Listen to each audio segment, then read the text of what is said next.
বিশ্বনবীর একটা বক্স ছিল, প্রসাধনী বক্স, কসমেটিক্স এর বক্স। 6টা জিনিস থাকতো এটার ভিতরে। কসমেটিক্স ব্যবহার করেন তো আপনারা, নাকি আমাদের বিবিরাই শুধু করেন? না, আপনিও করতে পারেন। আপনি ক্রিম ইউজ করতে পারেন, পারফিউম দিতে পারেন, ঠিক কি না?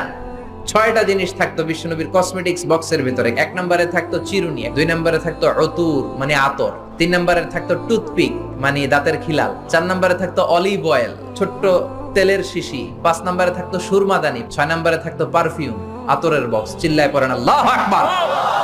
বিশ্বনবী যেখানে যেতেন সাথে সাথে এই ব্যাগ আছে না নাই?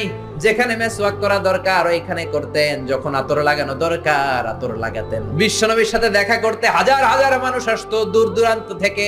বিশ্বনবী কোনোদিন কোন দলের সাথে দেখা করতেন না যতক্ষণ না বিশ্বনবী ভালো করে মেসওয়াক করতেন। সুবহানাল্লাহ। আবার মা এসে বলতেন, বিশ্বনবী ঘরে ঢোকার পরে বিশ্বনবীর প্রথম আমল ছিল মেসওয়াক করা। ভালোভাবে মেসওয়াক না করে কোনোদিন কোন বিবির সামনে বিশ্বনবী কথা বলতে বসেন না।